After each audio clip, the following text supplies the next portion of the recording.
Jidenna has been circulating in sort of the mainstream music waves since, I believe, late 2014, early 2015. He's a Stanford graduate, which is very interesting to me. And he worked as a teacher in between graduation and his gradual transition into a recording artist. So he recently released his first debut album called The Chief, which was preceded by several scattered singles over the past few years, which performed very well on the charts. He's most known for his song Classic Man, which established him as a three-piece suit-wearing gentleman who was here to retake that sort of James Bond persona in black music. He's Nigerian American, and you can absolutely hear a lot of that influence on his sound. I hear a lot of high life music influences, which is this bold, brassy, beat-driven Nigerian Ghanaian style. In particular, his track Bambi off of The Chief, which is, I think, performing quite well. And I would say it's his most commercially catchy one off of this album.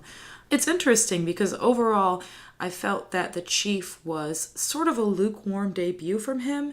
However, it's what I expected because I think that he's negotiating a precarious identity within the music genre and one that works extremely well in the context of Wonderland Records, but one that I can see not being particularly well received by the hip-hop and R&B world at large.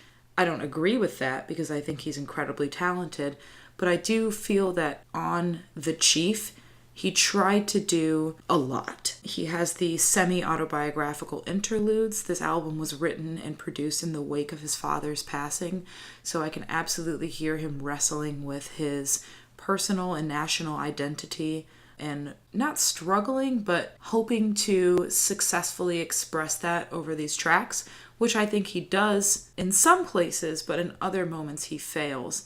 It's funny to me that one of the most coherent tracks is the song White Niggas, which will probably never be played on any mainstream airway just because of its content alone.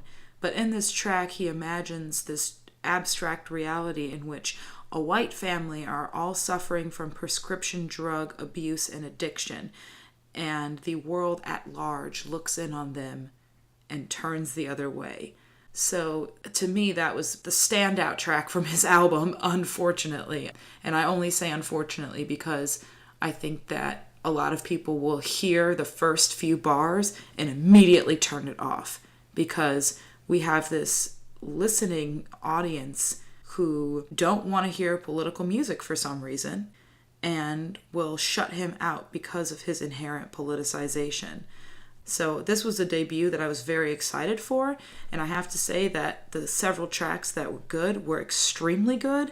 However, the rest of them sort of just faded into ambiguity for me, where it was like, I guess I could listen to this again, but I don't expect to hear this on the radio or at the club. Yeah, he does a lot, and there's a huge scope to this record. And that is probably its greatest shortcoming in that while he covers a lot of ground, he covers a lot of ground very shallowly. And it's the bits where you can kind of get stuck into a particular idea, like in White. I think that is really effective for that reason, because you can really sort of focus in on a particular idea. Opener, A Bull's Tale, similar kind of deal. It seems to really have a sense of sharp focus, which benefits Bambi as well. So yeah, so there are points on this album which are very effectively communicated and explored. And then there's a lot of other filler. And I think this kind of goes back to his strength as a producer. Song. Yeah, basically just working on individual tracks. This isn't an album that's shaped with a lot of throughput. It's an album that's shaped from the perspective of writing a lot of individual songs and then collecting them together and then releasing them. And there are parts which sort of aid the throughput, but the throughput is never really the point. So yeah, as an album, it's not the most satisfying listen, but there are definite highlights, and it's musically really interesting and varied throughout. Yes, and I do think that cohesion is one way of articulating what was lacking in The Chief, and I thought it was great that he was presenting a lot of conflicting identities. It harkened back to, if you're familiar with W.E.B. Du Bois's theory of double consciousness, where he exists as a black man and an American.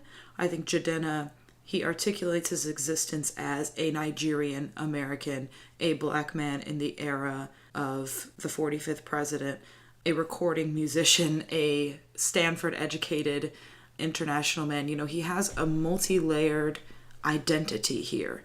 And instead of the chief being an exercise in unpacking these identities, it felt more like an exercise in gently brushing on each one, capitalizing on them as best as he could, but never really digging into them and displaying his complicated self. Because I think a complicated self makes for a great artist, and I sort of wish that he had just maybe let those identities breathe a bit better on the album. It's an approach to creating character and creating direction that's very singles and song orientated. Yeah, and he does have a character, which he introduced through that song, The Classic Man, and his image is very strong and very striking, and he's worked on that artist persona. But I do think that after a certain point, he had the opportunity to peel back the layers of that persona, to take off his suit, if you'll allow me to make that bad joke. Yeah, to take off those layers and show us not necessarily a deeply personal, emotive side. That's not what I'm asking for. I'm just asking for a more critical self-examination on this album, as well as the fun tracks and the top 40 songs. Yeah, sure, that's all fine. But to me, it read as if he couldn't articulate himself. It's always nice when every aspect of an album adds up to a greater appreciation of the whole, and you just don't get that here. You don't walk away with it thinking that you've got a greater understanding of what he's trying to do. You just walk away with it thinking those were all piecemeal ideas of different aspects of this personality that he's created, but don't really go any way to providing any further insight to them. Yeah, absolutely. Yeah, I don't know. I dug the album, but I don't think I'll return to it. No, exactly. I'll definitely listen to the track Bambi, but I'm going to pick out individual tracks.